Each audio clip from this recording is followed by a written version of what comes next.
C'è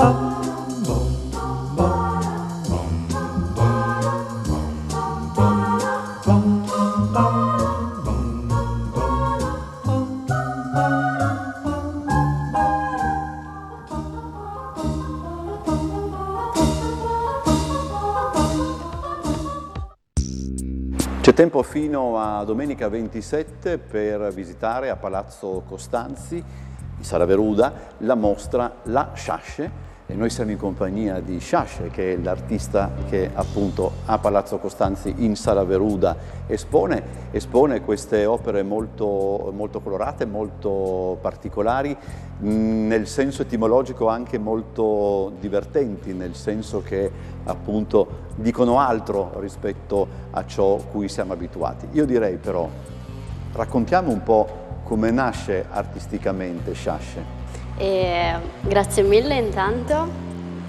E come si potrà notare chi l'ha già vista la mostra, le mie opere parlano soprattutto della natura. Io personalmente sono molto legata alla natura, per cui cerco ogni volta che dipingo di far dialogare il mondo naturale, quindi la natura, con le persone. A livello tecnico è una tecnica particolare, non sempre le persone riescono a comprendere, ma cerco di spiegarla naturalmente.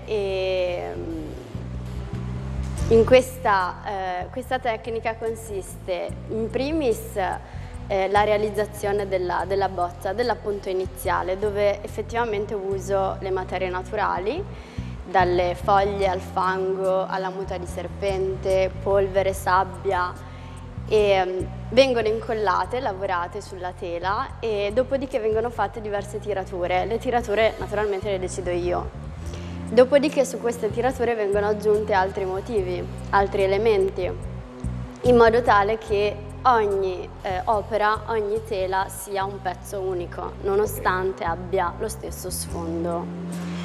Io ho iniziato 3 anni fa ad esporre, quindi da pochissimo, e il motivo per cui sono andata avanti è proprio perché le persone hanno apprezzato tantissimo queste opere, queste tele, e stanno andando veramente tanto, e ci sono diverse mostre in corso, sia quest'anno, gli anni addietro e anche l'anno prossimo. Lei si è formata a Bologna, diciamo artisticamente, poi ha un percorso di studi completamente differente, insomma, perché lei si è laureata in scienze della comunicazione. Insomma, in fin dei conti poi ogni opera anche comunica, ma questo ci porterebbe un po' troppo distante nel nostro discorso.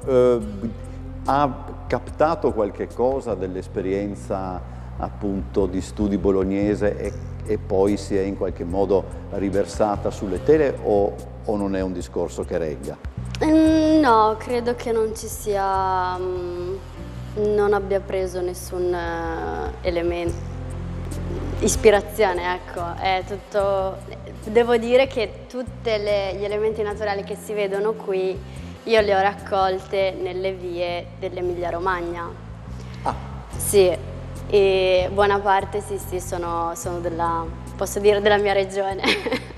Ecco, però diciamo, se possiamo sintetizzare in questo modo, c'è un elemento naturale protagonista dell'opera, che possa essere appunto foglie, eccetera, attorno alle quali poi dopo ci sono degli interventi artistici diversi da rendere appunto, come diceva prima, ogni opera unica. Si parte dall'elemento naturale quindi e dalle sensazioni che questo elemento naturale scaturisce dentro di lei, oppure nemmeno da questo? Dipende, nel senso che a volte inizio con l'utilizzo vero e proprio dell'elemento naturale e poi aggiungo tutti i motivi che si vedono nelle tele. Altre volte inizio proprio dal mio disegno, dai miei motivi, e dopo aggiungo l'elemento naturale.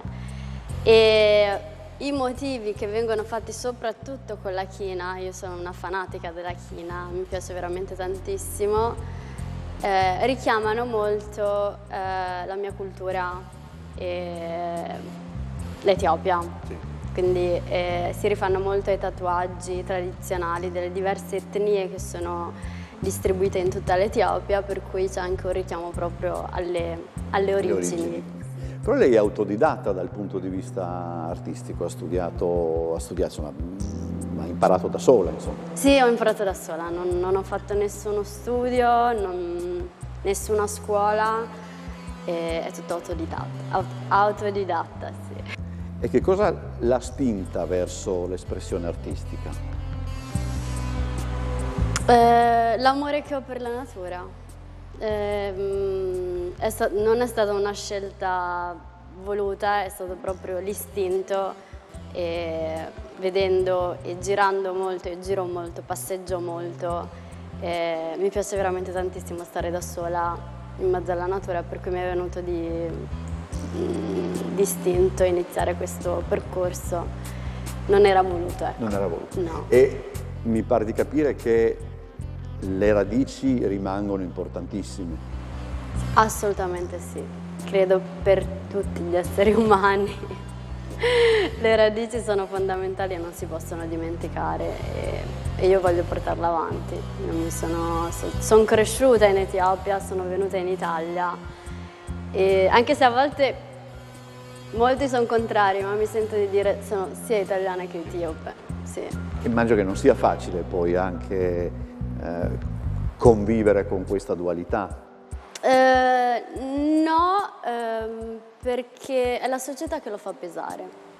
Sì, forse anche è vero questo. Sì, è la società, perché sennò sarebbe una cosa veramente bella, appartenere a due culture e amare le due culture. Entrambe Sì. Discutiamo un po' dell'uso anche del colore, no?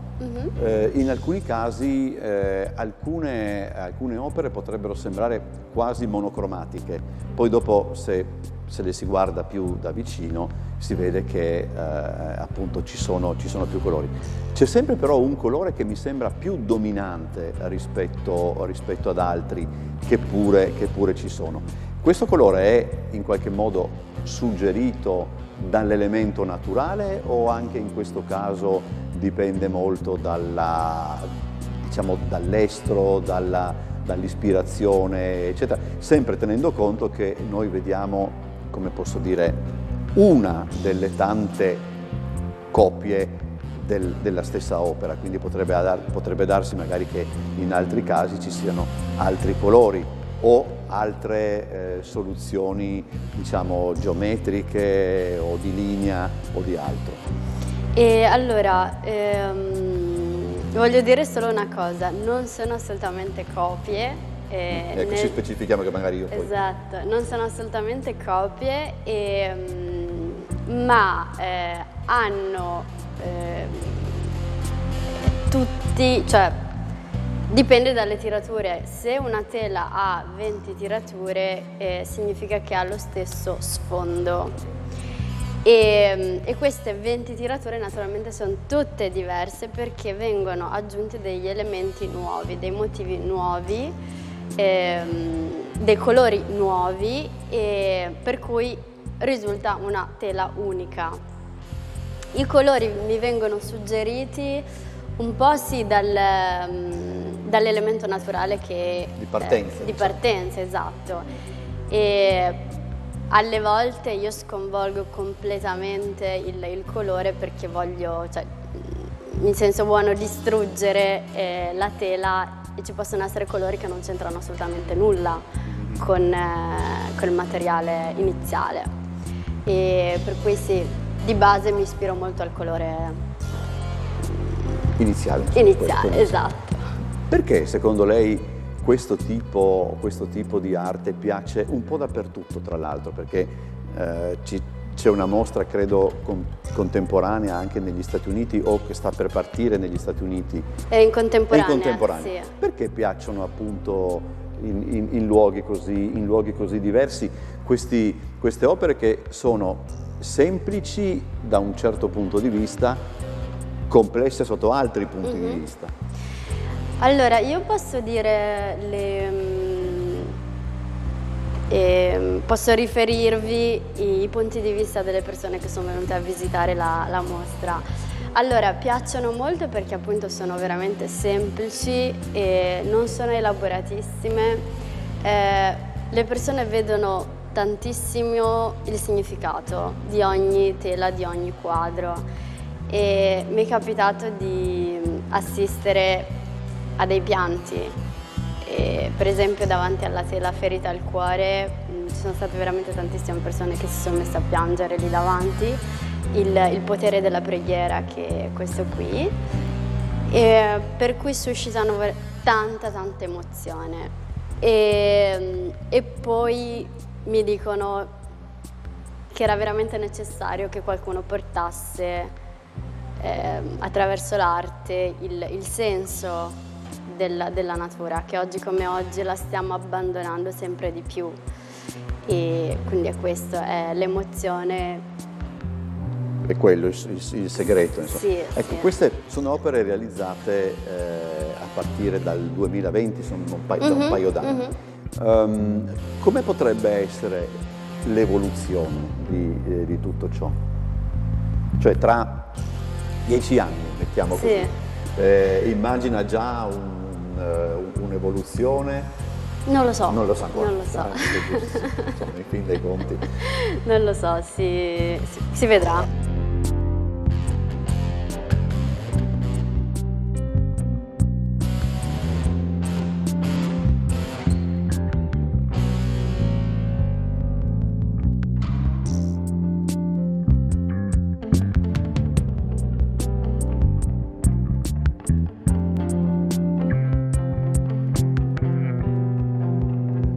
C'è un'ultima curiosità.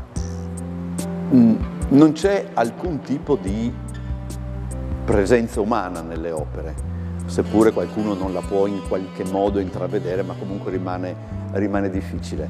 È davvero così? Sono io che magari non guardo nel modo giusto? Allora, non c'è un modo giusto o sbagliato di vedere le tele, e infatti volevo aggiungere questo aspetto delle mie opere. Non sono sempre io a dare i titoli alle opere, ma sono spesso e volentieri gli osservatori. Quando realizzo un'opera io la espongo senza titolo e chiedo alle persone cosa vedono. E infatti il peso del peccato è un titolo che è stato dato in una mostra a Forlì, ed è stato dato dal pubblico, per cui ognuno vede un po' quello che vuole, e non voglio neanche condizionare col mio punto di vista il mio pubblico. Figure di esseri umani c'è chi lo vede e chi non lo vede, per cui non è... Quindi non è nemmeno una scelta, virgolette, politica? No, assolutamente no. No, è tutto istinto e casuale.